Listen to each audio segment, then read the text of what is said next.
Salam alaikum. Faites maintenant ce problème 7 qui est un problème sur l'étude de fonctions.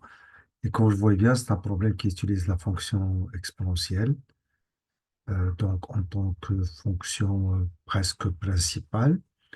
Il y a aussi la fonction ln et on trouve la fonction réciproque, la dérivée aussi, utilisant cette fonction réciproque. Donc, faites vite ce problème et très bonne chance à tout le monde. Alors, je passe à la correction.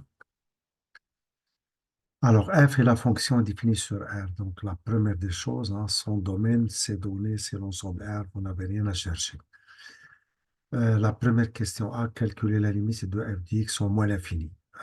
Sachez bien que sur la chaîne, j'ai publié un cours sur les limites usuelles de la fonction exponentielle avec des exemples et des astuces hein, et tout. C'est très, très intéressant. Puis j'ai publié aussi une série d'exercices sur les limites. Donc, si vous faites tout ça, alors vous serez dans une situation d'aisance hein, dans ce genre de situation. Alors, je calcule maintenant la limite de f de x en moins l'infini. Alors, question A. Alors, question A. Alors, la limite de f de x en moins l'infini, c'est la limite en moins l'infini de l'exponentielle 2x moins 2 fois l'exponentielle x plus 2. Nous, on sait,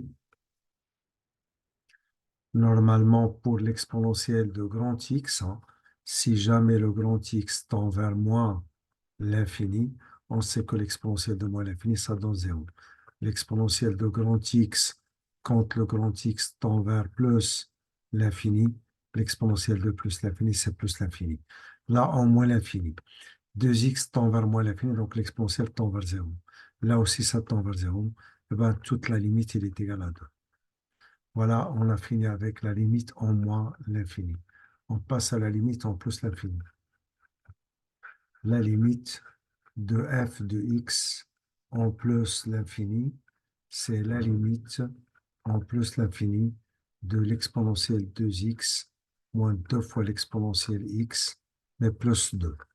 Alors, en plus l'infini, l'exponentielle de plus l'infini, c'est plus l'infini. Là aussi, c'est plus l'infini.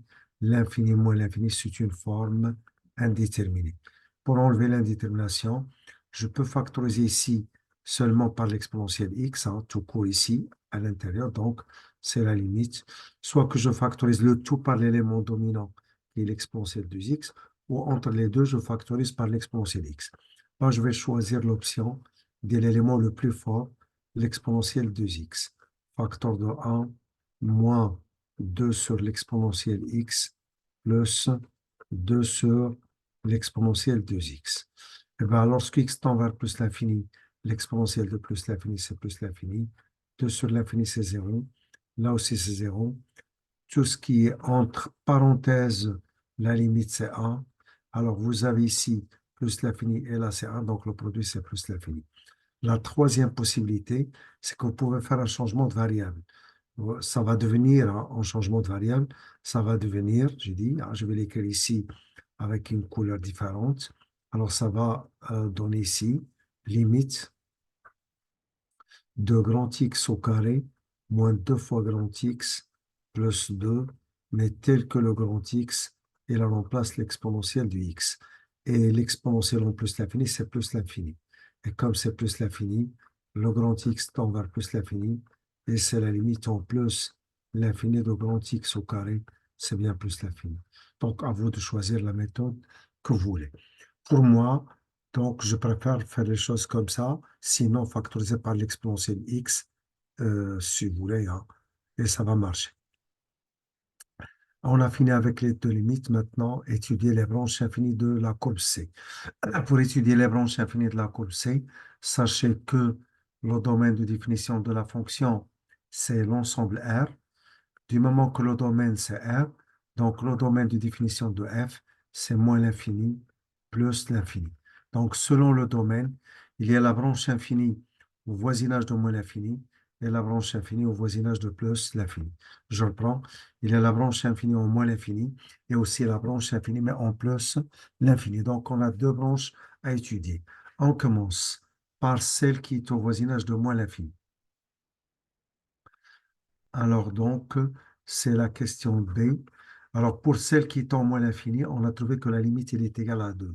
Donc pour nous, c'est une très bonne chose. Alors on a limite de f de x en moins l'infini, il est égal à 2. Donc c'est fini maintenant. Il suffit tout simplement de donner l'interprétation géométrique. Donc au voisinage de moins l'infini, la courbe CF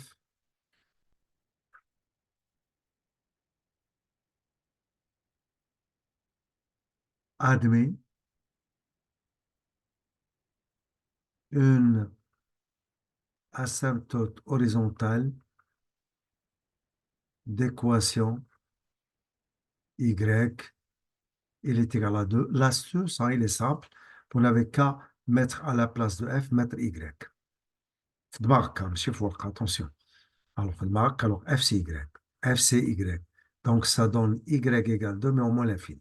Eh ben, c'est ce que j'ai écrit. La courbe f admet une asymptote horizontale d'équation y égale 2, mais tout ça, c'est au voisinage de moins l'infini. Donc, je dis في دماغك, hein, y c'est 2. ماشي تكتبها لي في ورقة, attention. Maintenant, pour, si vous voulez, l'autre branche. L'autre branche, c'est en plus l'infini, mais là, on a trouvé que c'est plus l'infini, donc il y a du travail à faire, hein, ici. Alors, on a limite de f de x en plus l'infini, c'est plus l'infini. Donc, dans ce cas, on va chercher la limite de f de x sur x. Alors, limite de f de x, pardon, la limite, j'ai dit, de f de x sur x en plus l'infini. C'est la limite en plus l'infini. Alors, f de x, c'est l'exponentielle de x moins 2 fois l'exponentielle de x plus 2. Vous le voyez bien. f de x, hein, c'est l'exponentielle de x moins 2 fois l'exponentielle de x plus 2. Je poursuis, mais tout ça sur x. Alors, du moment que c'est une forme indéterminée ici, et que l'exponentielle fait partie de l'indétermination, là, il y a de l'exponentielle qui atteint à l'infini. Normalement, c'est l'élément le plus fort au numérateur, donc c'est plus l'infini. Là, c'est l'infini. Et l'infini sur l'infini, c'est une forme indéterminée. Alors, pour enlever l'indétermination, alors on va voir la fonction de l'exponentielle à l'intérieur. La fonction à l'intérieur de l'exponentielle, c'est celle-ci. Et cette fonction-là, il tend vers plus l'infini. Donc, on pense à utiliser la forme exponentielle de grand X sur grand X. Voilà, en plus l'infini. Dans la limite, c'est plus l'infini. Et bien, pour arriver à cette expression-là, l'élément dominant ici, c'est l'exponentielle de x, c'est le plus fort qui existe. Et bien, toujours l'avantage à l'élément qui est le plus fort. L'exponentielle de x facteur 2, 1 moins 2 sur l'exponentielle de x, plus 2 mais sur l'exponentielle 2x. Mais tout ça sur x. Alors donc, je poursuis. Tout ça est égal. Puisqu'on veut utiliser cette forme, alors je vais regrouper l'exponentielle de x avec le x. Mais sachez bien que l'exponentielle de x, c'est l'exponentielle x fois lui-même. Eh ben, je vais utiliser cette décomposition. Alors donc, c'est la limite en plus l'infini. Eh ben, l'exponentielle de x, c'est l'exponentielle x fois l'exponentielle x. Eh ben, je prends l'exponentielle x, mais je prends l'autre avec le x. Donc là, je l'ai gardé, l'autre, je l'ai pris avec le x. Tout ça, facteur de 1 moins 2 sur l'exponentielle x plus 2 mais sur l'exponentielle de x. On est là. Cette limite, l'exponentielle de plus l'infini, c'est plus l'infini.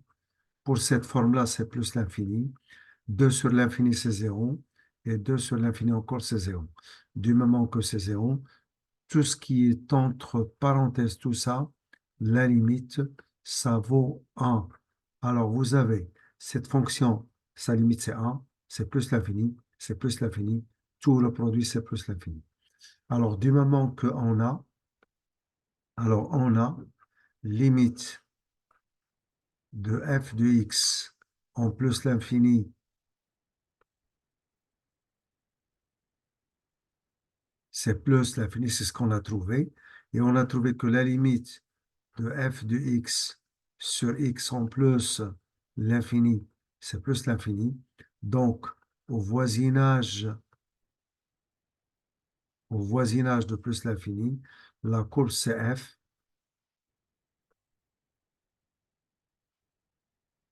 admet une branche parabolique de direction l'axe Y.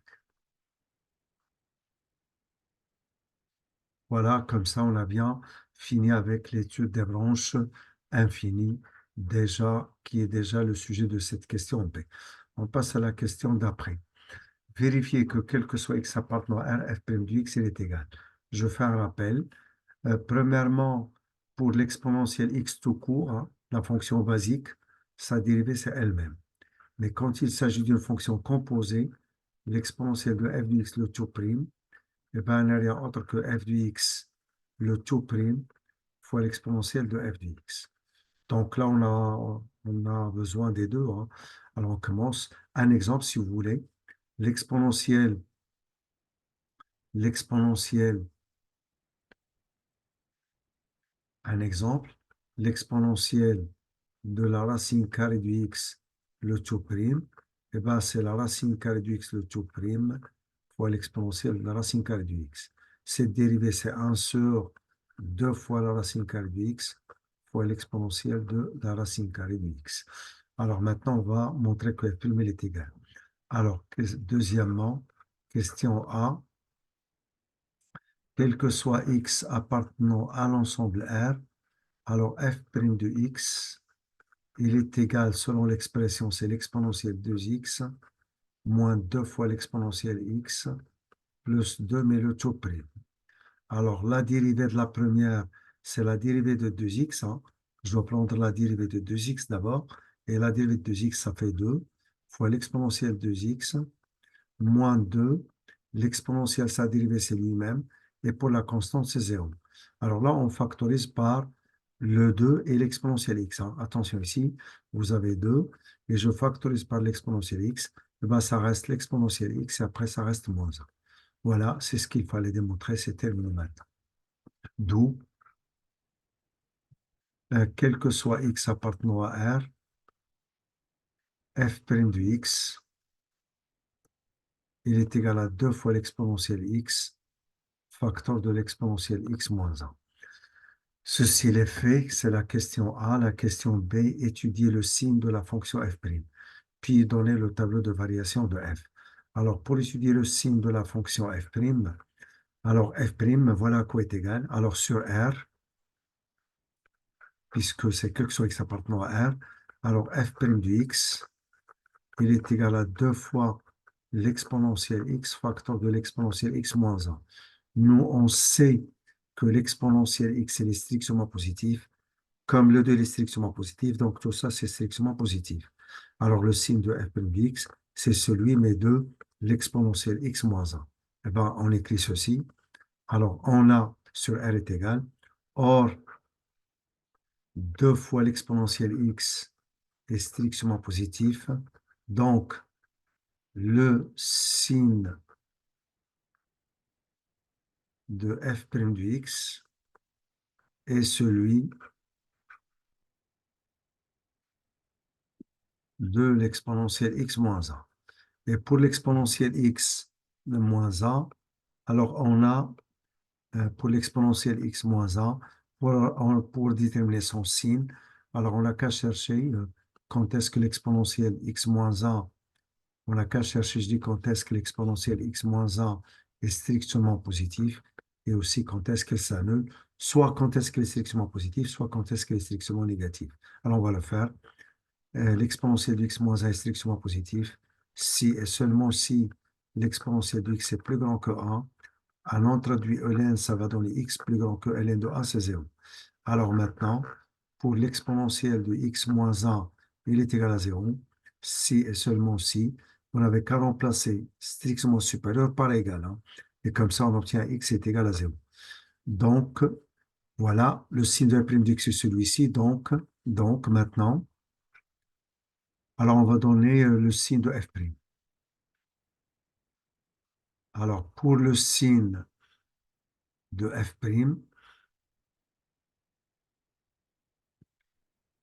alors nous, f' d'x, qu'on va donner son signe. Le domaine, c'est moins l'infini plus l'infini.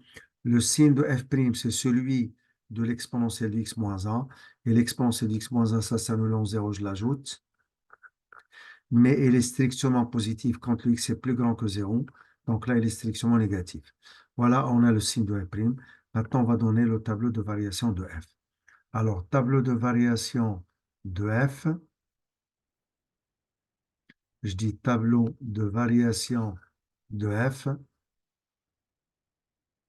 Alors, tableau, j'ai dit de variation de f. Alors, donc, le tableau, je vais le construire d'abord. X. Alors, le tableau. La ligne de f', donnez beaucoup plus d'espace à la ligne de f, hein, parce que c'est là où on met les variations. Donc, vous voyez bien que là, l'espace que vous devriez donner ici, ça doit être beaucoup plus important, beaucoup plus grand, hein, que celui qu'on a ici dans la ligne de f'. Alors ici, c'est x, f' du x, et là, c'est f du x. Et le domaine de définition, c'est moins l'infini plus l'infini. Le signe, on l'a déjà ici, donc il s'annule en 0. Eh ben, j'ajoute qu'elle s'annule en 0, c'est très important. Là, la dérivée est strictement négative. Là, elle est strictement positive. La fonction, elle est strictement décroissante ici. J'ai dit la fonction est strictement décroissante. Et là, elle est strictement croissante. Ben, je complète. Strictement croissante, pardon. Je dis strictement croissante. Et là, strictement décroissante. Alors maintenant, pour les limites. En moins l'infini, on a trouvé que c'est 2. En plus l'infini, on a trouvé que c'est plus l'infini. Il faut chercher l'image de 0. Et pour l'image de 0, alors f de 0, selon la fonction f, ça fait l'exponentielle de 0, moins 2 fois l'exponentielle de 0, mais plus 2, en utilisant f. L'exponentielle de 0, c'est 1. Là, c'est 1, donc ça fait moins 2. Et après, plus 2. Et tout ça, ça fait 1. Ce calcul, je vous conseille de le mettre sur la copie d'examen. Ça explique hein, pourquoi vous allez mettre 1 ici. Ça explique hein, pourquoi vous avez mettre 1 ici. Voilà. Maintenant, on a fini avec le tableau de variation de la fonction f.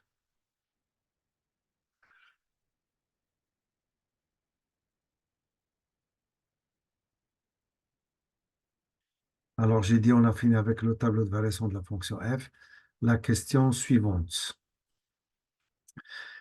C'est troisièmement déterminer l'intersection de la courbe C, qui est la courbe de f, et de la droite delta. Là, en tant que rappel, pour déterminer l'intersection d'une courbe, par exemple CF, et d'une droite delta, je suppose, par exemple, delta d'équation y est égal à x moins a, par exemple, alors on n'a qu'à chercher à résoudre l'équation f de x égale y, tel que le y, c'est x moins 1. Supposons qu'au final, on a trouvé que x est égal à moins 3 ou x est égal à 4, par exemple. Eh bien, on va dire que la courbe CF et la droite se coupent en 2 points. Alors, un point, il est d'abscisse moins 3 et l'ordonnée, c'est f de moins 3. L'autre, c'est le point d'abscisse 4 et l'ordonnée, c'est f de 4. Pour calculer f de moins 3, je vous conseille d'utiliser le y, hein, qui est égal à x moins 1, du moment que le point il est sur la courbe et aussi sur la droite. Ce que j'avais dit pour f de moins 3, eh ben, c'est idem hein, pour f de 4. Donc ici, on demande l'intersection de C, mais avec la droite d'équation y est égal à 2. Alors, pour répondre à cette question, Alors, on n'a qu'à résoudre l'équation f de x est égal à y. Alors, pour troisièmement A, alors on résout maintenant l'équation f de x égale y, mais tel que le y, c'est 2. Et c'est logique, la résolution, ça va de soi, c'est dans le domaine qui est R. Alors, on pose maintenant l'équation f de x est égal à y. Tout ça est équivalent. F de x, c'est f, mais y, c'est 2. Comme cette relation, ça n'a jamais existé dans le sujet, maintenant je remplace f par son expression. Alors f, son expression, c'est l'exponentielle de x, le moins 2 fois l'exponentielle x, plus 2, et tout ça, c'est 2. Je vois que le 2 se simplifie, et ça reste rien que l'exponentielle de x, moins 2 fois l'exponentielle x, est égal à 0. La meilleure façon pour poursuivre, on factorise par l'exponentielle x, facteur de l'exponentielle x moins 2, et tout ça égale 0. Ce qui est équivalent à l'exponentielle x égale 0, où l'exponentielle x, c'est moins 2 qui est égal à 0. L'exponentielle x égale 0, eh ben, c'est impossible. Alors, impossible, pourquoi? Alors, je note impossible. Et pourquoi? C'est car l'exponentielle de x, elle est strictement positive. La seule possibilité qui nous reste, hein, c'est cette possibilité-là. Alors, donc, on va poursuivre avec cette possibilité. Ceci est équivalent à l'exponentielle de x est égal à 2. On introduit le ln et on trouve x il est égal à ln de 2. Donc, quand on a fait la résolution de l'équation f de x égale y, on a trouvé en final qu'il n'y a qu'une seule solution. Cette solution, c'est x il est égal à ln de 2. Du moment qu'il y a une seule solution, ça veut dire que la courbe et la droite, hein, la courbe et la droite se coupent en un seul point. Ce point il est d'abscisse ln de 2. Je le note. Donc CF et delta se coupent uniquement, c'est le seul point qui existe, hein, uniquement au point. Je vais le nommer par exemple A, pourquoi pas, c'est un choix. Si vous ne voulez pas mettre de nom, vous êtes libre. Alors au point A, mais l'abscisse, c'est ln de 2 et l'ordonnée, c'est f de ln de 2, puisque c'est un point de la courbe. F, j'ai dit de ln de 2. Mais pour calculer f de ln de 2, on va utiliser l'équation de la droite, parce que l'équation de la droite, c'est le cas le plus facile. On va utiliser, je dis, l'équation de la droite. Eh ben, utiliser l'équation de la droite, elle est d'équation, j'ai dit, y il est égal à 2. On va utiliser cette équation. Alors, f de ln de 2, alors f de ln de 2, alors il est égal, selon l'équation, hors delta. Comme ça, ce sera facile pour vous, hein, à comprendre. Or, delta et d'équation y est égal à 2. Donc, f de ln de 2, c'est 2. Voilà. Du moment que y, hein, de l'équation, c'est 2, f de ln de 2, c'est 2. Voilà. Maintenant, on a répondu à la question de l'intersection. Question suivante. Démontrer que la courbe C admet un seul point d'inflexion dont on déterminera les coordonnées. Pour démontrer qu'il y a un seul point d'inflexion, c'est logique, on va chercher f seconde. Et pour chercher f seconde, voilà quoi est égal f prime, hein. Le f prime, le voilà. Alors, f prime de x, on sait maintenant quoi est égal f prime de x. Alors, f prime de x, voilà quoi est égal. Alors, pour répondre à cette question, et c'est la question petit b, montrer que la courbe CF, je reprends, montrer que la courbe C admet un seul point d'inflexion dont il faut chercher les coordonnées. Voilà. Alors, on commence. Premièrement, on va calculer f seconde. Et tout ça, c'est dans la question petit b. Alors, dans la question petit b, alors on a, quel que soit x appartenant à R, puisque le domaine c'est R, f' du x, je préfère, ou il est préférable de ne pas garder le produit pour que la dérivée, f seconde, soit plus facile à déterminer. Je développe. Ça fait, de toute façon, je développe qu'avec l'exponentielle, c'est beaucoup plus pratique, 2, et j'introduis l'exponentielle, ça fait l'exponentielle 2x moins l'exponentielle x. Voilà. Maintenant, ceci implique que f seconde de x. Et là, sachez bien, quand il s'agit de la dérivée d'une fonction alpha f, le alpha, on ne touche pas, mais on dérive f. Là, vous voyez bien que le alpha, c'est 2. Eh ben, le alpha, on ne touche pas, ça reste alpha. C'est bon. Et là, le alpha, c'est 2, je ne touche pas. Donc, ça reste. Et on doit dériver cette fonction, l'exponentielle 2x moins l'exponentielle de x, le tout prime. Tout ça égale 2. Cette dérivée, ça fait 2 fois l'exponentielle 2x moins l'exponentielle x. On factorise par l'exponentielle x, ça va donner 2 fois l'exponentielle x, facteur de 2 fois l'exponentielle x, et après moins 1, après avoir factorisé par l'exponentielle x. Donc maintenant, on va chercher le signe de f seconde.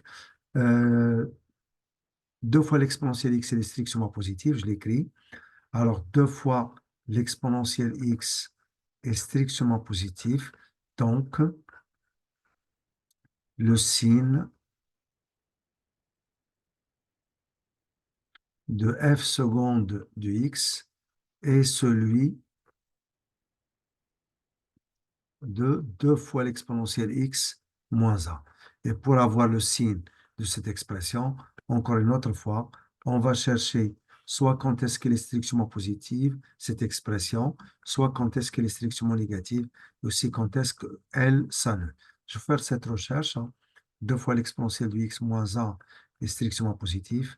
C'est seulement si 2 fois l'exponentielle de x est plus grand que 1, si seulement si l'exponentielle de x est plus grand que 1 demi, on introduit la fonction ln, ça donne x plus grand que ln de 1 demi. Mais sachez bien que ln de 1 demi,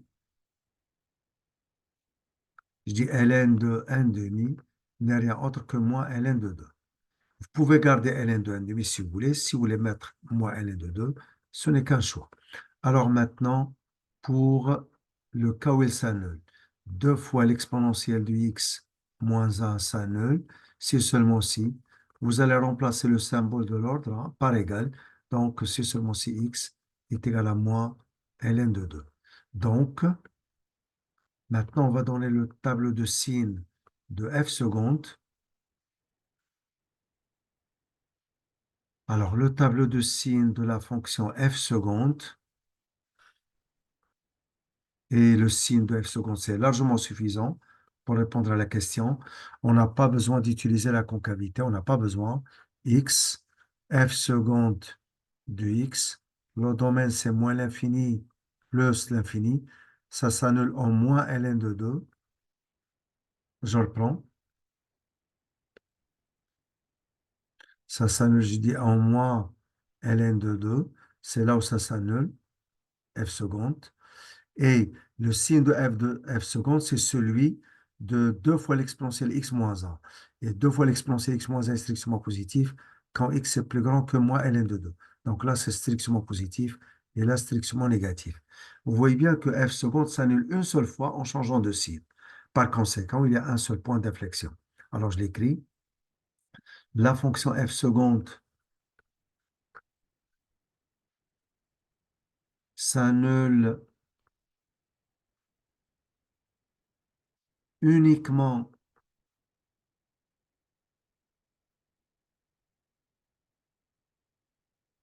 en moins ln de 2. Attention, elle s'annule uniquement, c'est insuffisant. Elle s'annule, mais en changeant de signe. Là, il est négatif, il devient positif. Donc, attention, elle s'annule, c'est très important, mais en changeant de signe. Alors, f seconde s'annule. F seconde, j'ai dit s'annule uniquement en moins ln de 2 en changeant de signe. Attention, si vous ne précisez pas qu'elle s'annule et qu'elle change de signe, vous avez un 0, hein, en changeant de signe. Alors, elle s'annule en moins ln de 2 en changeant de signe. je reprends, la fonction f seconde s'annule uniquement en moins ln de 2 en changeant de signe. Donc, CF, la courbe C, admet un unique point d'inflexion, un unique point d'inflexion.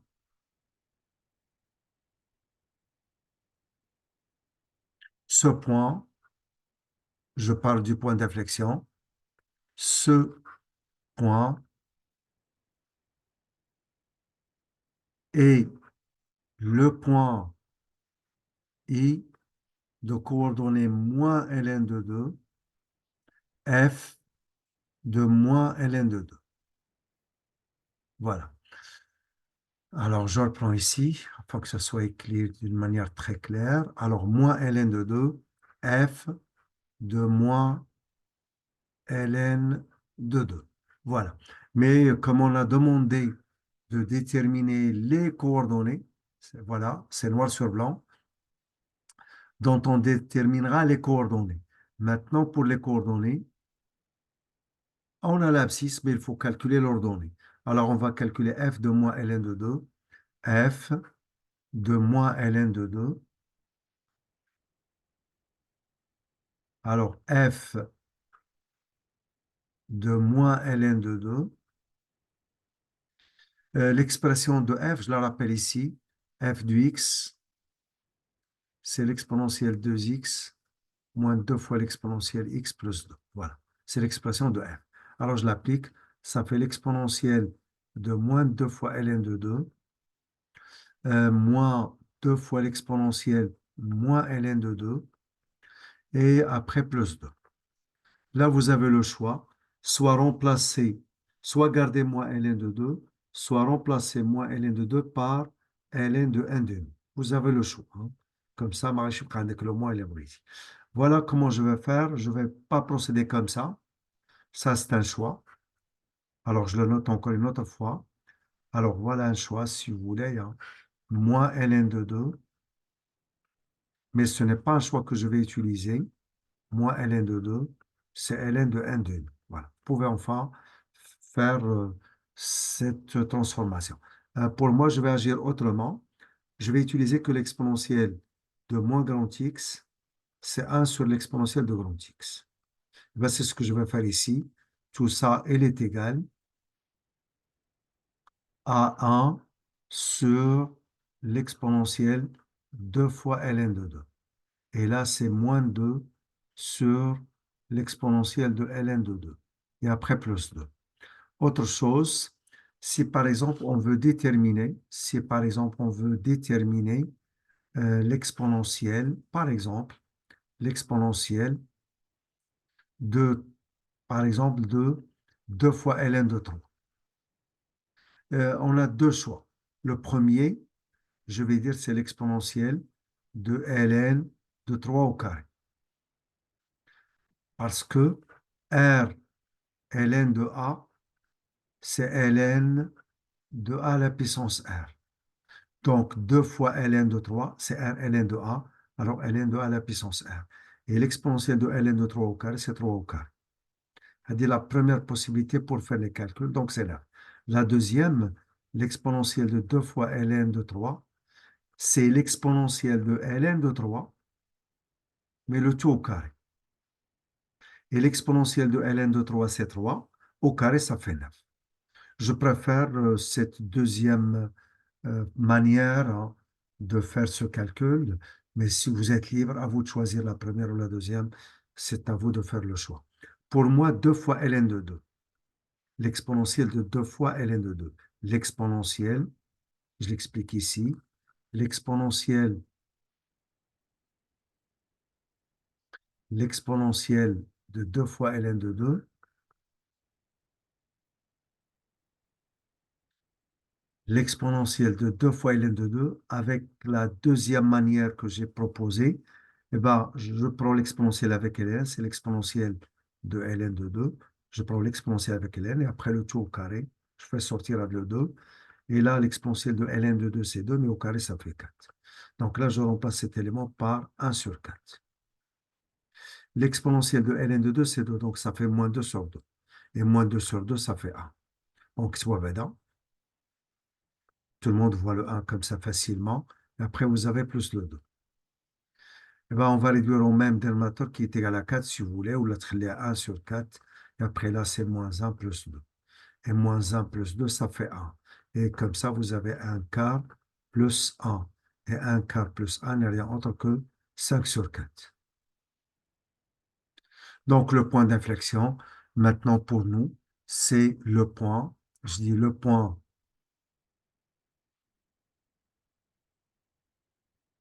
le point d'inflexion. Pour nous, c'est le point de coordonnées moins ln de 2, f de moins ln de 2. Et quand on a calculé f de moins ln de 2, voilà ce qu'on a trouvé. Donc, si vous voulez, I est de coordonnées. Donc, I, on parle du point d'inflexion et de coordonnées moins ln de 2 et son image, c'est 5 sur 4. Voilà. Alors, ceci est les faits. Quelle est la question suivante? Maintenant, construire la courbe C. Alors, pour construire la courbe C, alors on va revenir au tableau de variation. Alors, le tableau de variation, le voilà.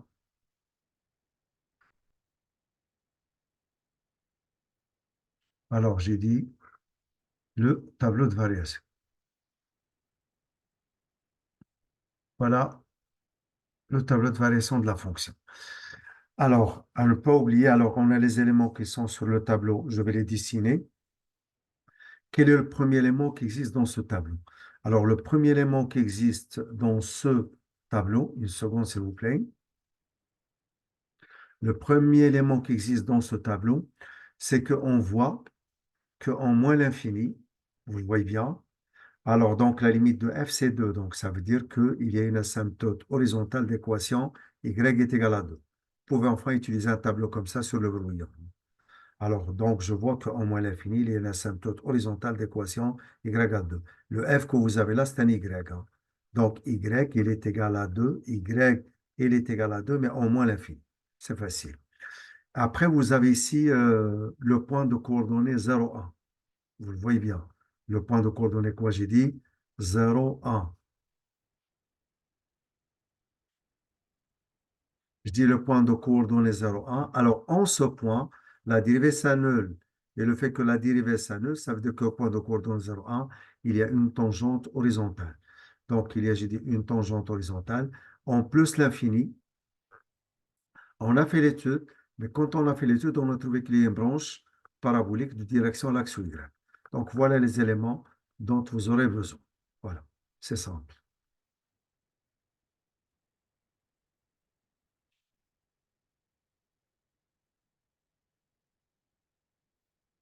Alors, donc, je reprends. Je note ce qu'on a vu ensemble.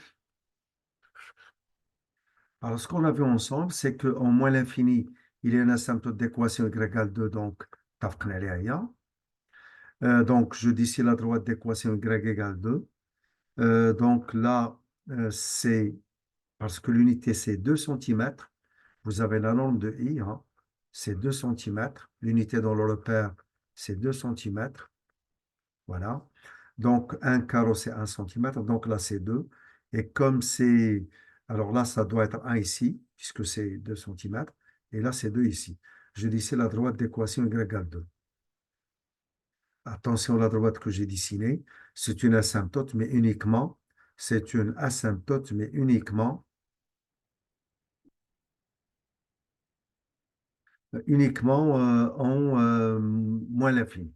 Ben, je note son équation, c'est y, elle est égale à 2, et c'est une asymptote uniquement en moins l'infini. Cette partie, je l'ai mis en pointillé, n'est pas importante pour nous, pour le même. Pour le moment.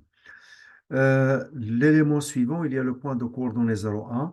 Et là, en ce point, la dérivée s'annule. Et le fait qu'elle s'annule, donc, en ce point, il y a une tangente horizontale. Vous avez 0, et là, vous avez 1. Donc, le point maintenant de la courbe, c'est ce point. Alors, ce point, ici, je vais enfin le désigner avec le vert, hein, avec lequel je vais tracer la courbe. Alors, ça, c'est le point de coordonnées 0, 1. Mais en ce point, il y a une tangente horizontale. Je dessine la tangente horizontale ici. Voilà, c'est fait. En plus l'infini, on a trouvé qu'il y a une branche parabolique de direction l'axe ou Y. Là, vous pouvez utiliser un petit repère qui vous aide un peu plus, hein. Voilà. Regardez bien dans ce repère. Là, c'est le premier cadran, le deuxième, le troisième et le quatrième cadran. Voilà dans le repère. Mais comme x est en plus l'infini, donc c'est là. En plus l'infini, ça c'est le x. C'est en plus l'infini. Et le y aussi en plus l'infini, donc c'est là. Donc ça veut dire qu'on est dans le premier cadran. Et dans ce cadran, il y a une branche parabolique de direction l'axe des y. Et bien la branche parabolique dans ce repère, l'axe y, alors ça doit être comme ça. Et l'astuce, toujours, hein, puisque j'en ai déjà parlé, elle s'éloigne de l'axe des y en donnant l'impression qu'il va être parallèle, mais il ne sera jamais parallèle. La deuxième astuce, hein, si vous prolongez ici, vous allez bien voir, vous allez bien voir qu'il y a une parabole. Donc voilà comment vérifier, hein, si ce que vous avez mis ici est correct ou non. Voilà, on a fini avec tout ce qu'il y a dans le tableau, mais les éléments qu'on n'a pas dans le tableau. Il est l'intersection de la courbe avec la droite d'équation y égale 2. Et là, on a trouvé que l'intersection, on a trouvé que c'est au point d'abscisse 2. Alors, on l'a fait ici, hein, au point d'abscisse 2. Alors, l'intersection de la courbe, on a trouvé, hein, c'est au point d'abscisse 2, l'intersection. Et voilà le point qu'on a trouvé en finale. Alors, le point d'intersection, alors le point d'intersection, on a trouvé que f de ln de 2, c'est 2. Donc, voilà. Quand on a fait la résolution de l'équation, on a trouvé que x il est égal à ln de 2. Voilà où je l'ai mis. Donc, CF et delta s'occupent uniquement ce point. De coordonnées ln de 2, f de ln de 2. Mais f de ln de 2, c'est 2. Ça se voit et c'est de l'évidence. Alors maintenant, on va dessiner ce point. Alors, dans les coordonnées sont 2. Alors là, c'est 1. Et là, c'est 2. Alors, donc 2 avec, pardon, c'est ln de 2. ln de 2. Le point de coordonnées ln de 2. Et ln de 2, c'est approximativement 0,7. Alors, déjà une deuxième fois. Le point dont on parle, c'est le point de coordonnées, pardon, c'est le point de coordonnées ln de 2 ou f de ln de 2 ou les deux. Donc, voilà. Alors, donc, ln de 2, c'est de l'ordre de 0,7. Là, c'est 1. Et bien, là, c'est 1. Donc, là, c'est 0,5. C'est quelque part ici. Alors là, je marque l'élément. C'est ln de 2. Alors là, la courbe, pardon, alors le point d'intersection de la courbe avec la droite. Donc, je vais utiliser le point maintenant de la droite. Une seconde.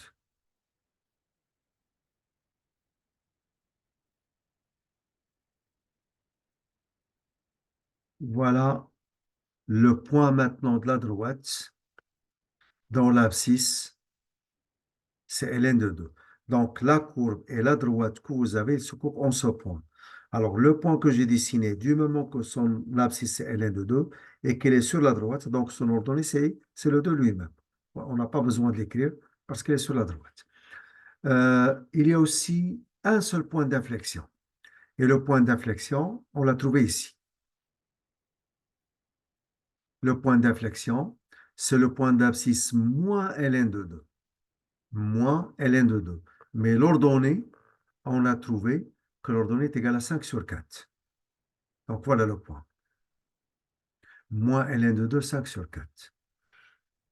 Moins, j'ai dit ln de 2, 5 sur 4.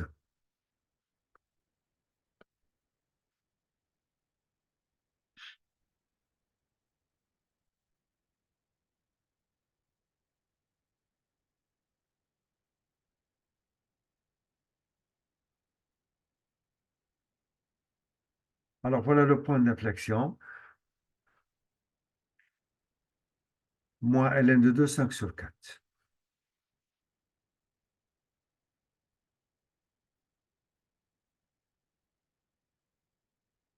Alors, moins ln de 2, donc c'est l'opposé, hein. Du moment que c'est l'opposé, eh ben là, c'est ln de 2, donc son opposé, c'est quelque part ici. C'est moins ln de 2. Et 5 sur 4, eh ben c'est 1,25, c'est une valeur exacte. Alors là, vous avez 1 ici, là c'est 1, et là c'est 1,75. Donc 1,25, c'est quelque part ici. 1,25. Là, c'est 1,5 ici, hein. Ah, là, c'est 1,5, là, c'est 1,25. Alors 1,25, donc c'est 5 sur 4. Eh ben 5 sur 4 ici, je vais le noter, mais le point de coordonnée, je le dessine. Alors voilà l'abscisse. Et voilà l'ordonnée. Donc le point, le voilà, je le dessine en vert, c'est le point d'inflexion. Voilà. Donc on a tout placé, hein. On a tout placé, l'intersection avec delta, le point d'inflexion. Maintenant, on n'a qu'à faire le tracé. Alors pour faire le tracé, il faut lire maintenant la courbe sur le premier intervalle, il y a maintenant moins l'infini 0. Alors que fait la courbe? Elle est décroissante. La courbe, j'ai dit, elle est décroissante, mais elle est décroissante de l'asymptote y égale 2 en moins l'infini. Alors, elle est décroissante de l'asymptote y égale 2 en moins l'infini. Et ben, voilà la courbe, hein, en moins l'infini pour l'asymptote. L'asymptote y égale 2, cette partie-là, c'est en plus l'infini. Cette partie-là, c'est en moins l'infini. À la courbe, elle est décroissante à partir de l'asymptote y égale 2, mais en moins l'infini. Donc, la courbe en moins l'infini, c'est là, hein, la branche infinie de la courbe. C'est ici. Je reprends. Voilà. Il est décroissant de l'asymptote vers le point de coordonnée 0,1. Donc, il doit venir vers ce point.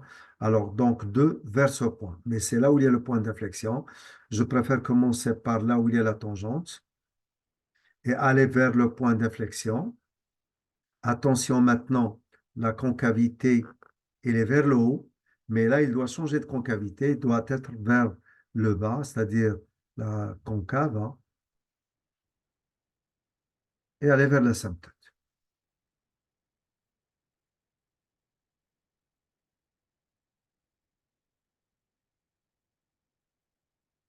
Voilà, maintenant, si vous voulez, l'allure de la courbe. Vous voyez bien que la concavité jusqu'ici, c'est toujours vers le bas. Quand on vers le bas, c'est comme ça. Mais c'est très, très léger, enfin, comme orientation vers le bas, jusqu'à ce qu'il atteigne le point d'inflexion. Et là, ça change et ça devient vers le haut comme ça. Voilà. Voilà. Et le point d'inflexion, donc la courbe, il touche le point ici, il touche la droite, on se prend. Il touche la droite, à la droite, c'est la tangente. Si vous voulez que je parle de la tangente, c'est tout ça. Voilà la tangente. C'est toute cette droite. Mais il touche cette droite, on se prend. Maintenant, la deuxième partie, c'est que la courbe doit être croissante à partir du point de coordonnée 0,1 vers la branche parabolique. Mais la branche parabolique, c'est une branche qui doit être comme ça. Alors, il est croissant de ce point, il doit passer par ce point, il est l'intersection avec y égale 2, et il doit aller vers la branche parabolique. Alors, aller vers la branche parabolique, je fais le dessin. La courbe doit aller avec la tangente, sans changer de concavité, parce que le seul changement, c'est ici au point d'inflexion.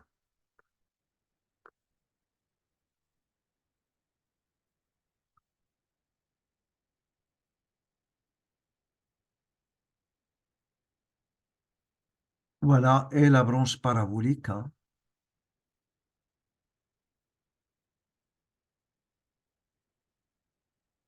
Voilà, on a fini de tracer la courbe. La courbe qu'on a dessinée avec cette couleur, j'ajoute la légende couleur, et ben c'est la courbe maintenant de la fonction f. On passe à la question suivante.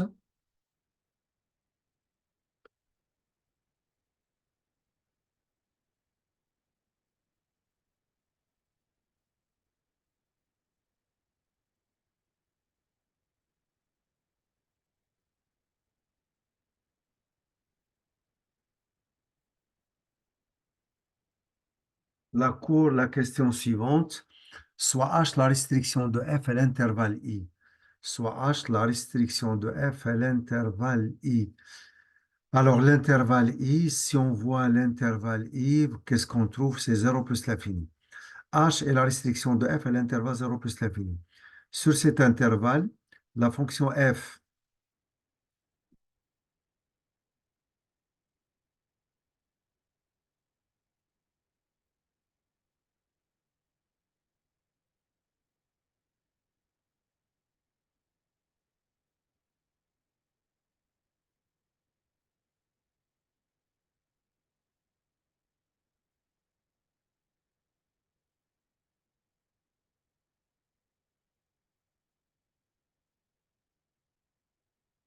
alors je poursuis. Sur cet intervalle, la fonction f, pardon,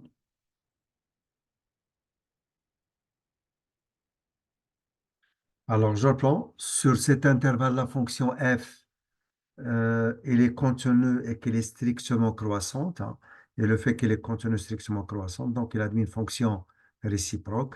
Et cette fonction réciproque, elle est définie sur l'intervalle j. Je vais écrire tout ça.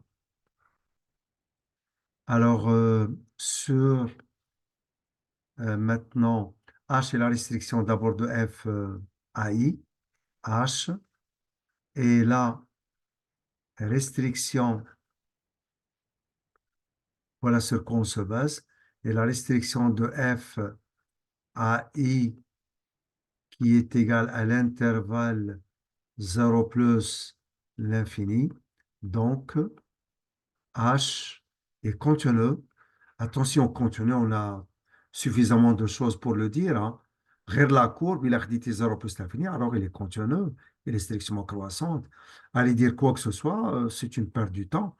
Tout ce que vous avez fait, c'est déjà continu. Sur le tableau de variation, il est continu du moment qu'il est dérivable. Vous avez déjà travaillé avec la dérivabilité. Allez dire n'importe quoi, c'est une perte du temps, hein. Alors, je reprends. Là, on est maintenant, on travaille avec une fonction continue. Voilà son tracé, hein. Alors, je poursuis. H est la restriction de f à l'intervalle I, donc H est continu. C'est une justif, enfin, soit graphique, soit avec le tableau de variation, hein. On l'a déjà, c'est réalisé. C'est déjà, j'ai dit, réalisé graphiquement et sur le tableau.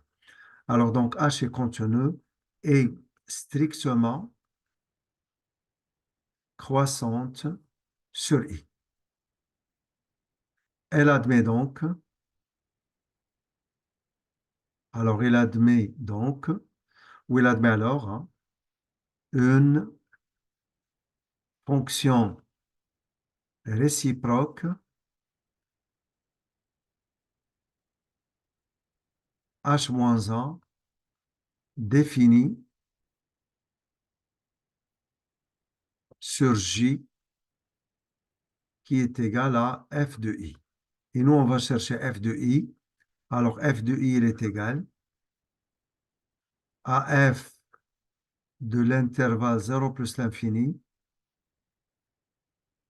qui est égal, puisque la fonction est strictement croissante, donc il est égal à f de 0. Attention, ici, c'est ouvert, hein. Ici, j'ai dit c'est ouvert, donc il faut mettre la limite. Limite de f de x en plus l'infini. Alors, f de 0, f de 0 pour nous, c'est 1. Et la limite en plus l'infini, c'est plus l'infini. Et quand on dit f de 0, c'est 1, eh bien, si vous voyez bien, c'est dans le tableau, c'est f de 0, c'est 1. Et la limite en plus l'infini, c'est plus l'infini. D'où maintenant j, d'où j, puisqu'on a demandé de le déterminer, hein, c'est l'intervalle 1 plus l'infini. Voilà, on a fini avec cette question. On passe à la suivante. Construire dans le même repère la courbe C, dans le même repère que C, hein, dans le même repère que la courbe C, mais il faut construire il faut construire la courbe de la fonction h-1. Alors, construire la courbe de la fonction h moins 1.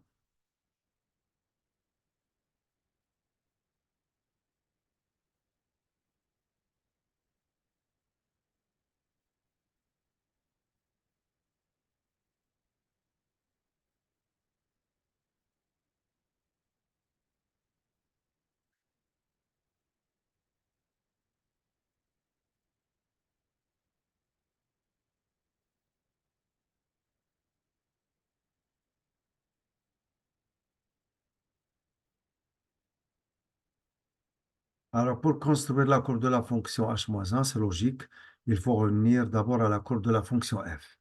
Alors, pour la courbe de la fonction f, on sait que maintenant, h est la restriction de f à l'intervalle 0 plus l'infini.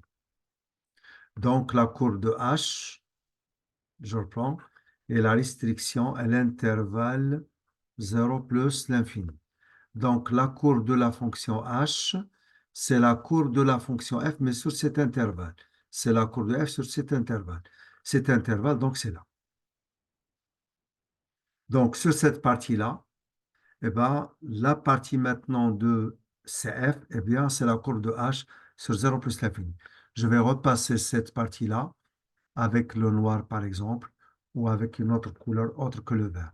Eh ben, je vais utiliser, par exemple, la couleur bleue, par exemple. Voilà, cette partie-là.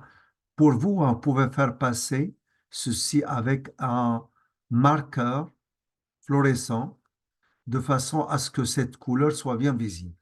Donc, avec un marqueur, hein, vous aurez les deux couleurs. Jugeons. Pour moi, ici, c'est difficile de voir les deux. Donc, il y a la couleur verte et la couleur en bleu. Qui juge. Pour vous, utiliser un fluorescent, ou dire que juge.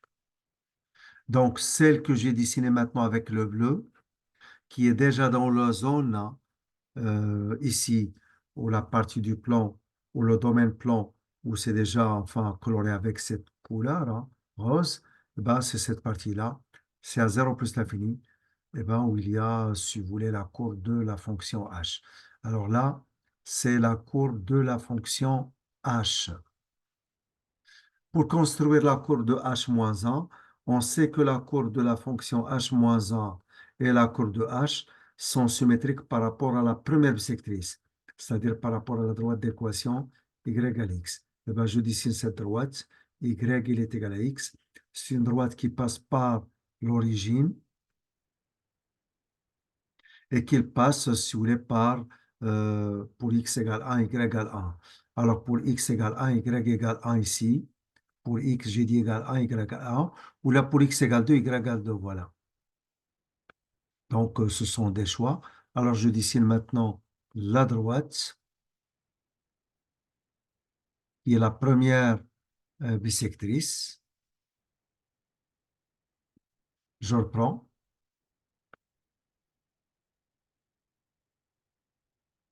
La droite qui est la première bisectrice.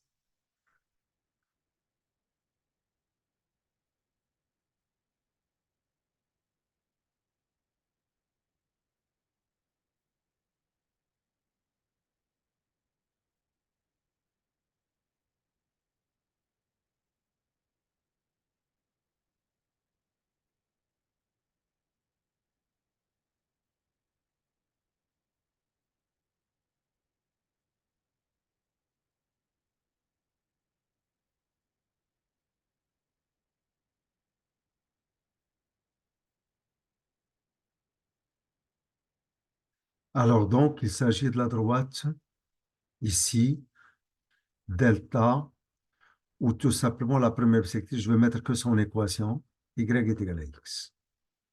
Et pour maintenant tracer la courbe de la fonction h-1, alors on doit symétriser cette partie qui est la courbe de h. Je vois que là, on a le point de coordonnées 0, 1 et le point de coordonnées 0, 1, ça devient le point de coordonnées 1, 0. Ben voilà le point de coordonnées 1, 0.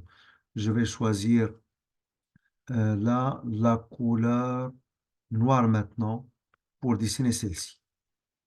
Voilà la couleur noire. Voilà. Donc, le point de coordonnées 0, 1, ça devient 1, 0. 1, 0, c'est là. En ce point ici, regardez bien, c'est de ce côté, hein. Regardez dans la zone déjà colorée ici, le plan. Alors, il n'y a qu'une demi-tangente, et cette demi-tangente, elle est dirigée vers les x positifs. Alors là, ça doit être dirigé vers les y positifs. Celle-ci vers les x positifs, celle-ci vers les y positifs. Voilà, c'est fait.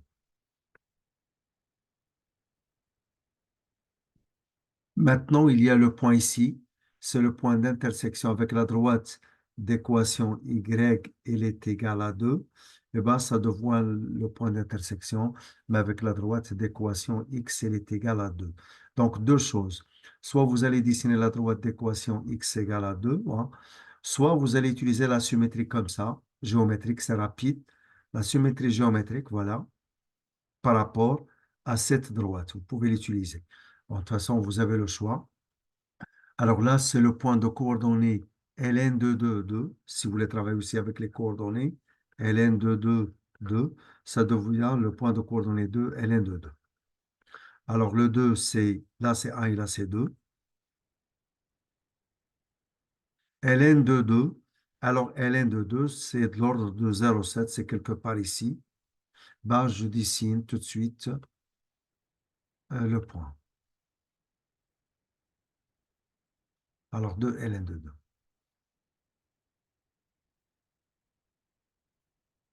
Voilà le point, voilà son symétrique. Et ben, comme j'ai choisi que ça soit en noir, et ben, je dessine le point en noir. Voilà. Le premier en noir, le deuxième en noir. Donc, le point que vous avez là, il est de coordonnées ln de 2, 2, sans symétrique, c'est de coordonnées 2, ln de 2, c'est ce que je dessine ici.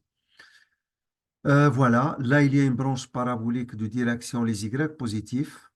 La branche parabolique de direction les y positifs, eh ben, ça devient une branche parabolique de direction les x positifs. Donc, un petit repère comme ça, un petit repère comme ça. Celle-ci est de direction les y positifs, l'autre, ça va être de direction les x positifs. Ça te redonne la formelle. Voilà. Maintenant, on n'a qu'à passer à faire le dessin. Pour faire le dessin, la dernière des choses à faire, c'est de bien voir que cette courbe, elle est croissante du point de départ que vous avez là vers la branche parabolique. L'autre aussi, ça doit être croissant du point de départ vers la branche parabolique. Eh bien, je commence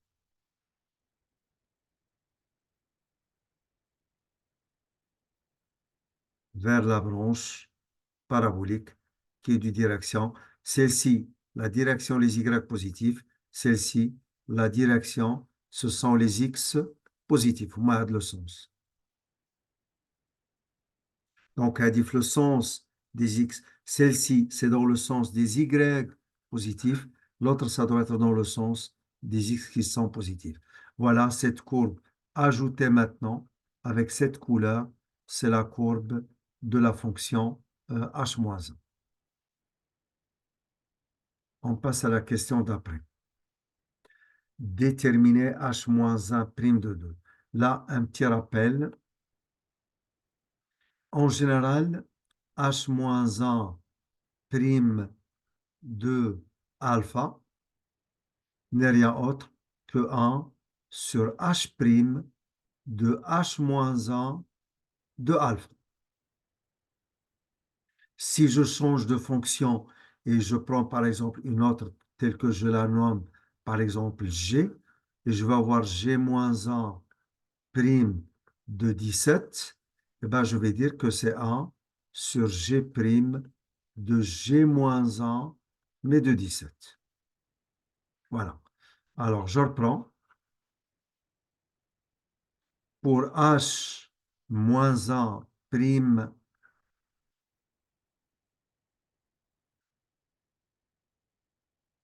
de alpha, ceci, elle est égale à 1 sur h prime de h-1 de alpha. Alors, je l'applique ici. Alors, on a alors h-1 prime de 2. Tout ça n'est rien autre que 1, mais sur h' de h-1 de 2. Comment on va déterminer h-1 de 2? Si on jette un coup d'œil sur le problème, alors on voit que déjà on a ici l'intersection avec la droite d'équation y égale 2. Et là, vous voyez bien que là, vous avez le 2. On a déjà, on a déjà l'image de ln de 2, c'est 2.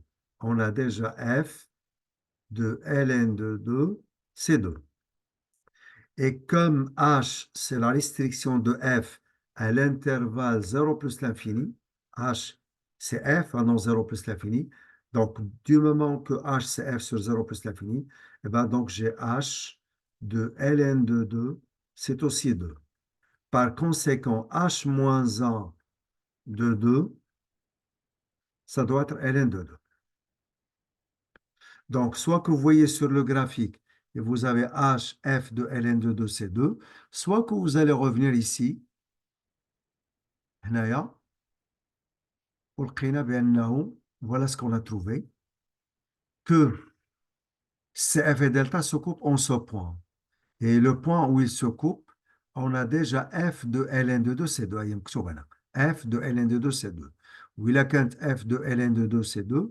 Donc H, une seconde. Donc H de ln de 2, c'est 2. Du moment que H est la restriction de F à 0 plus l'infini. Par conséquent, l'image réciproque de 2, c'est ln de 2. Eh bien, je vais l'écrire. Alors, on a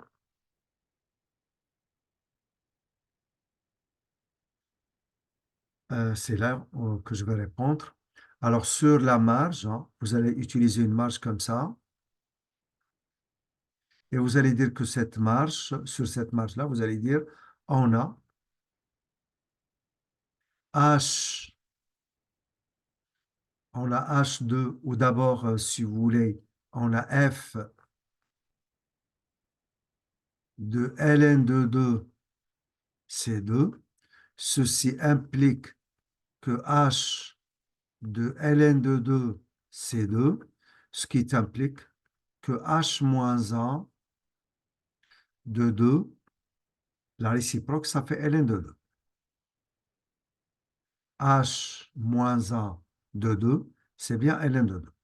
Ben là, je remplace, ça fait 1 sur H', et je remplace H moins 1 de 2 par ln de 2.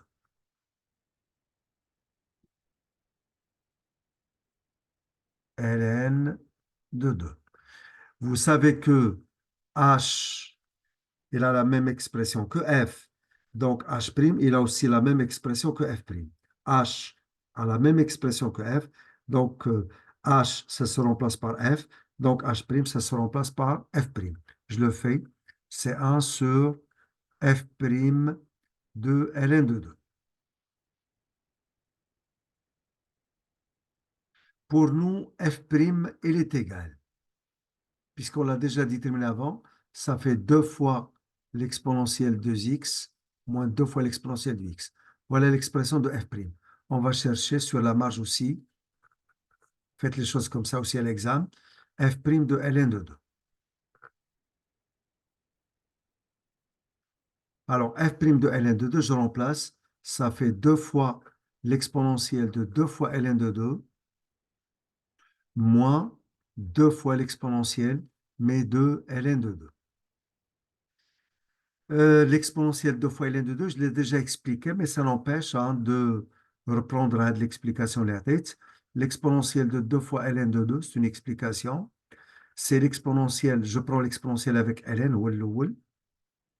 et là, tout ça, le 2, je le fais sortir au carré.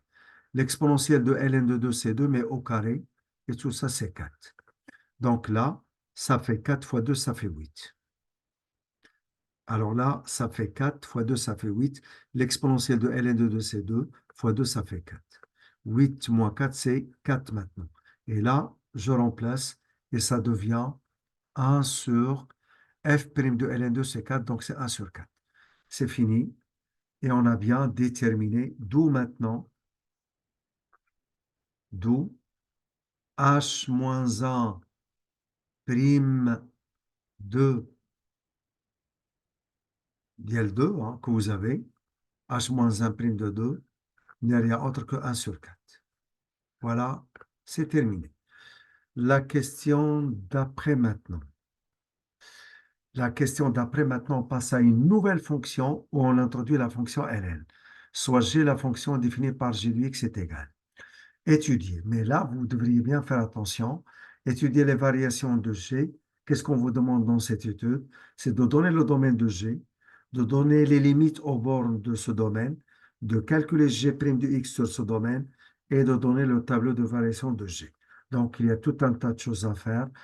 Quel est l'élève qui va être dans le suicide? C'est l'élève qui va tout refaire à zéro. Mais l'élève, il doit bien être prudent hein, et remarquez que ce que vous avez là, c'est f de x. Cette expression-là, c'est f. L'expression que vous avez là, ici, c'est f de x. Donc, ce que vous avez là, c'est f. Et bien, la première des choses à faire, vous allez bien préciser ceci au correcteur en disant, on remarque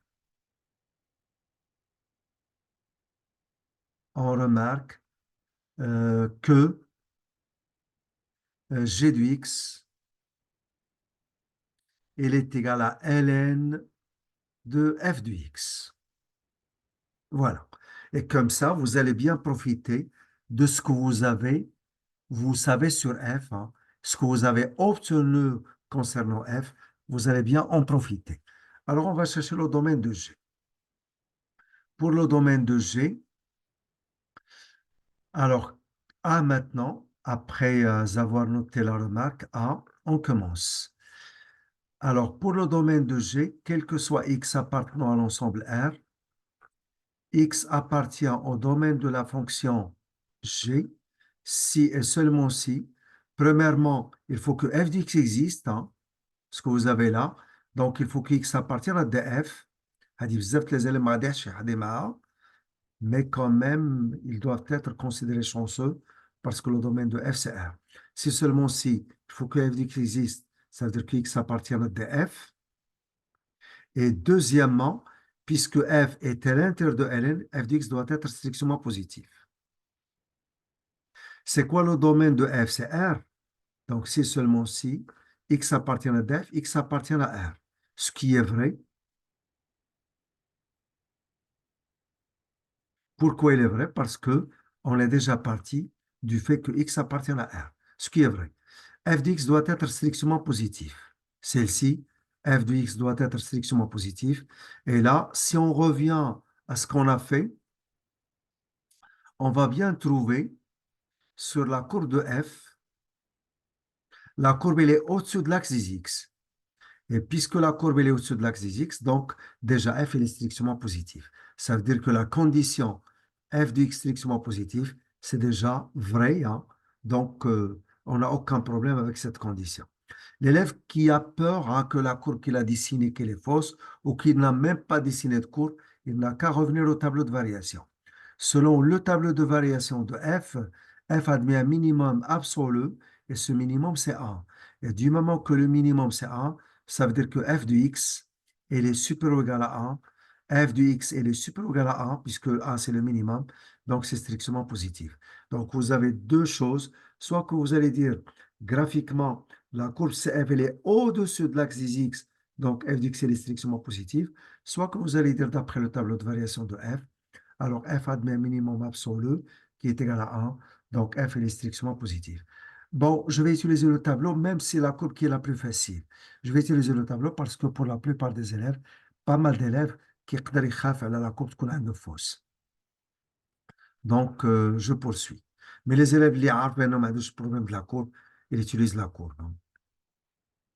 Alors, donc, je poursuis ici en disant euh, la fonction f admet un minimum.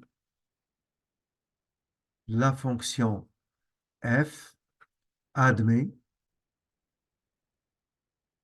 une seconde s'il vous plaît,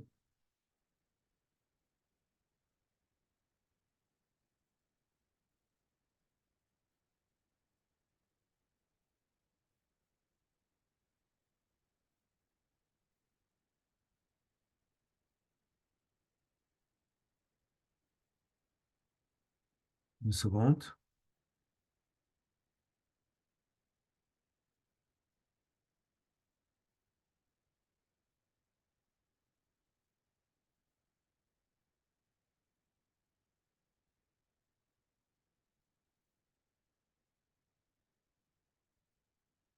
Bon, une seconde parce que le système, parfois, il bug.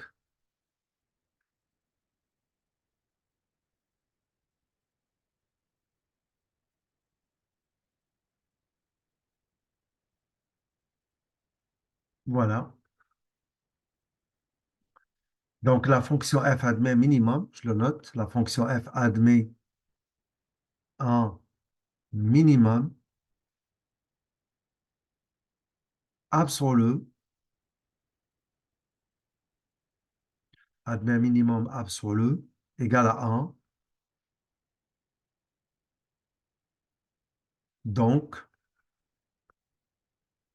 f de x est supérieur ou égal à 1 sur R. Ce qui implique que f de x est strictement positif. Donc, du moment que f de x est strictement positif, donc cette condition, je vais mettre celle-ci, c'est la deuxième condition, donc ce qui implique que 2 est vrai.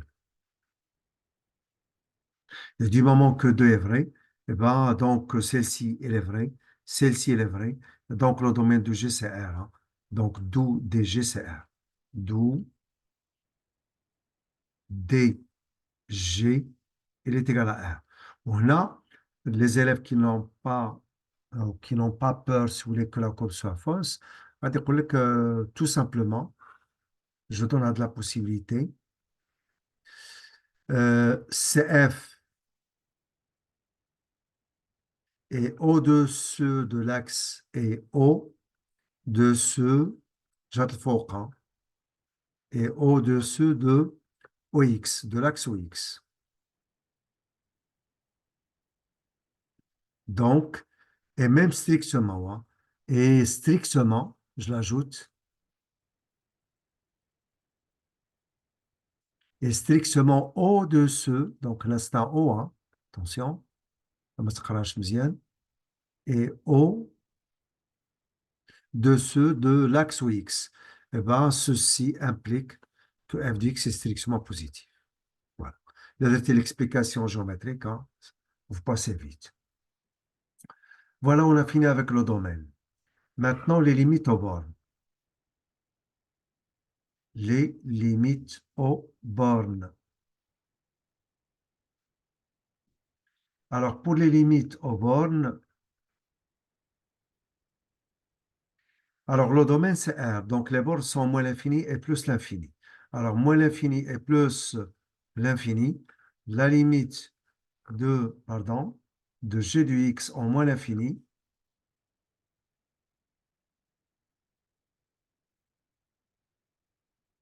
c'est la limite en moins l'infini de ln de f de x.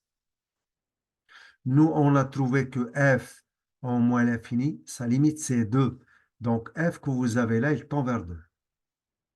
Par conséquent, toute la limite, c'est ln de 2. Comme ça, on passe rapidement. Pour l'autre limite maintenant, c'est la limite de g de x en plus l'infini. Eh bien, c'est la limite en plus l'infini de ln de f de x. Nous, on a f de x qui tend vers plus l'infini. Eh bien, je l'ajoute. F de x tend vers plus l'infini. Vous savez que ln de plus l'infini, c'est plus l'infini. Voilà, on a fini rapidement avec les limites. On passe maintenant à la dérivée de g. Alors, sur l'ensemble R, g' de x, c'est ln de f de x, mais le tout prime, et tout ça, c'est f de x, le tout prime sur f de x. Eh bien, f' de x sur f de x, nous, on connaît le signe de f'. Donc, on ne va pas enfin avancer, c'est fini pour nous. On a le signe de f'. Et on a le signe de f. Le signe de f, donc on l'a justifié avant que f est strictement positif. Si vous ne voulez pas faire un pas vers l'arrière, hein, vous avez déjà f ici, vous avez déjà f ici, pardon, le f ici, à l'intérieur de Ln, puisque on a déjà dépassé le stade d'héliodomaine. Du moment que c'est l'intérieur de Ln, ce f il est déjà strictement positif. Donc le signe de G', c'est celui de f de x de tout prime. Alors je vais l'écrire. On a G de x est strictement positif. On a G de x est strictement positif. Donc le signe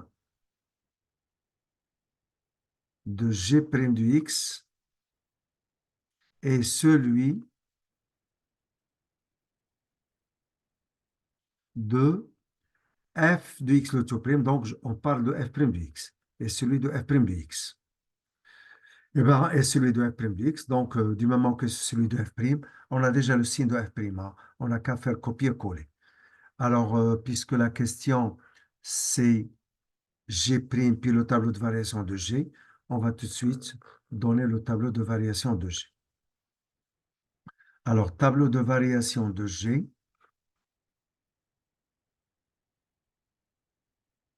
Alors, ce tableau, je le construis maintenant. Une seconde.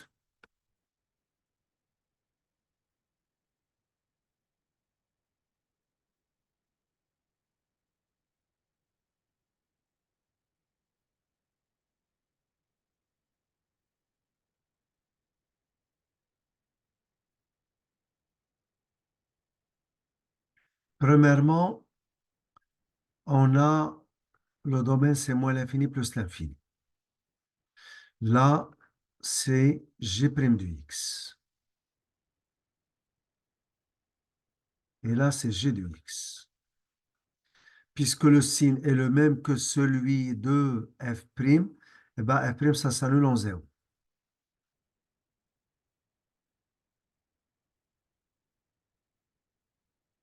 Je l'ajoute.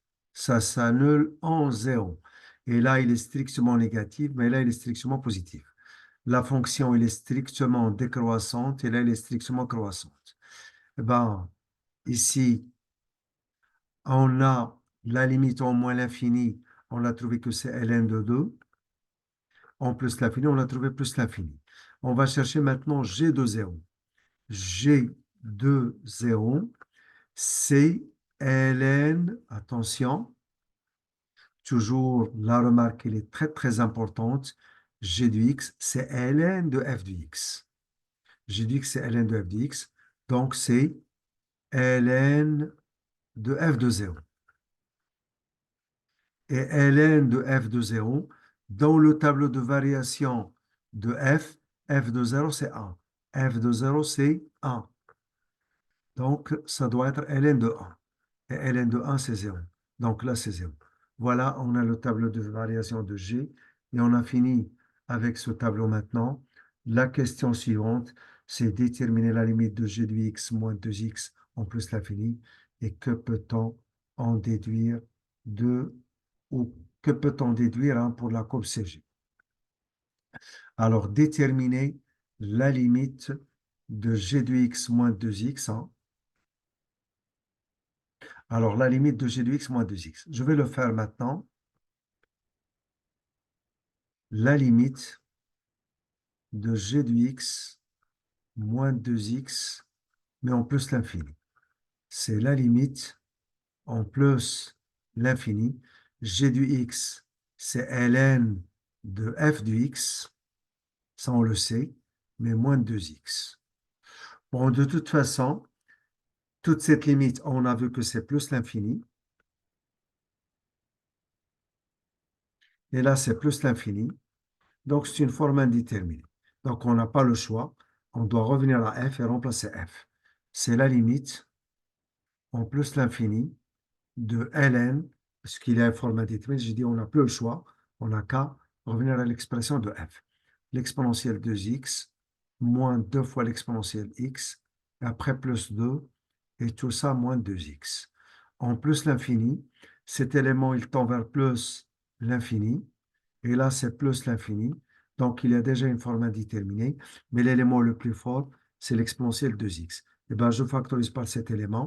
Ça va être la limite. Mais j'ai déjà parlé d'une situation similaire, la série que j'ai corrigée concernant les limites de l'exponentielle. يعني أي élève مشى خدم les limites اللي عطيت في la fonction exponentielle غادي يلقى un cas similaire à celui-ci.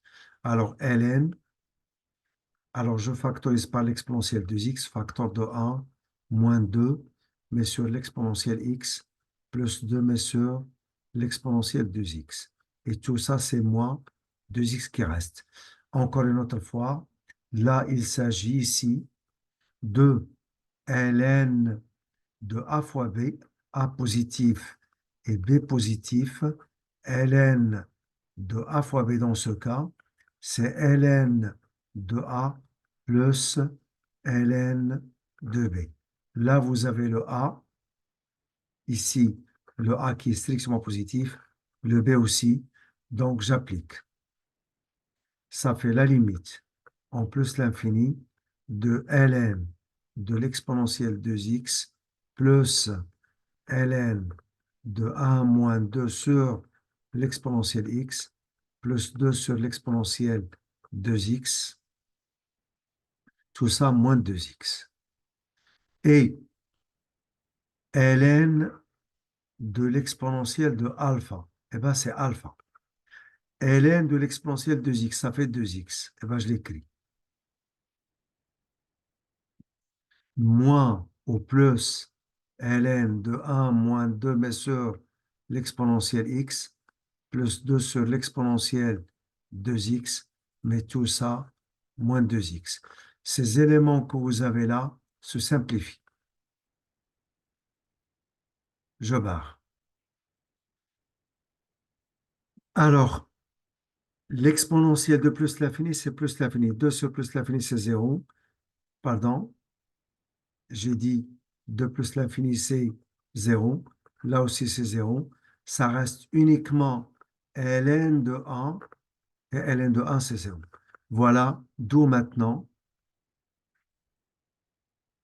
limite de f de x moins 2x en plus l'infini, c'est bien 0.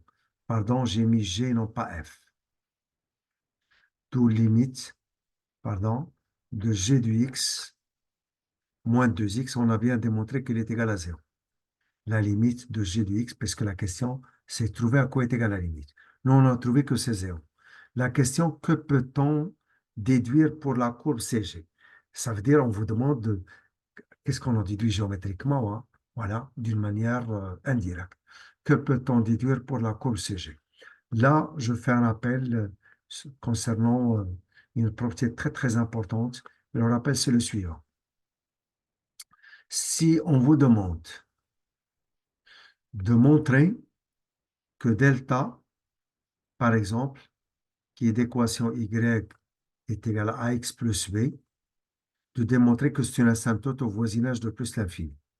Eh bien, alors on n'a qu'à démontrer la limite de f de x moins y en plus l'infini, on démontre qu'il est égal à 0. Avec y, c'est ax plus b. Réciproquement maintenant, si vous démontrez par exemple que la limite en plus l'infini de f de x moins 5x plus 1, et vous démontrez qu'il est égal à 0, là c'est en plus l'infini. Vous le démontrez. Qu'est-ce qu'on doit en déduire géométriquement? On doit en déduire que la courbe admet une asymptote oblique d'équation, y égale. Eh bien, vous n'avez qu'à remplacer, je vous donne de l'astuce, hein, le f par y. Si vous remplacez f par y, eh bien, y moins tout ça égale 0. Vous faites passer tout ça à l'autre membre, ça devient y est égal à 5x moins 1.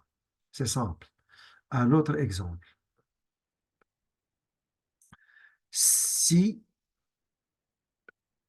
par exemple, si on a hein, dans un calcul fait hein, ou donné, je ne sais pas, limite en moins l'infini, par exemple, de h de x, je parle d'une fonction h, plus, par exemple, 3x et moins 2, et on trouve qu'il est égal à 0. Alors, qu'est-ce qu'on doit comprendre géométriquement? on doit comprendre qu'il y a une asymptote oblique. Alors, pour avoir son équation facilement, j'ai qu'à remplacer h par y, et comme ça, j'ai y plus tout ça égale 0. Y plus tout ça égale 0. Je fais passer tout le reste à l'autre membre. Ça devient y est égal à moins 3x plus 2. Là, voilà ce qu'on a ici. On a cette limite qui est égale à 0. Je vais l'écrire. Alors, on a limite de g du x moins 2x en plus l'infini qui est égal à 0. Donc, tout élève, il n'a qu'à, si vous voulez, imaginer, il ne doit pas le faire sur la copie. Alors, il doit réaliser de marron, bien ce g, c'est y, et comme ça, on a y moins 2x est égal à 0. Donc, je dois comprendre qu'il y a une asymptote oblique d'équation y est égal à 2x. Alors, on a donc, au voisinage de plus l'infini, la courbe CG admet une asymptote oblique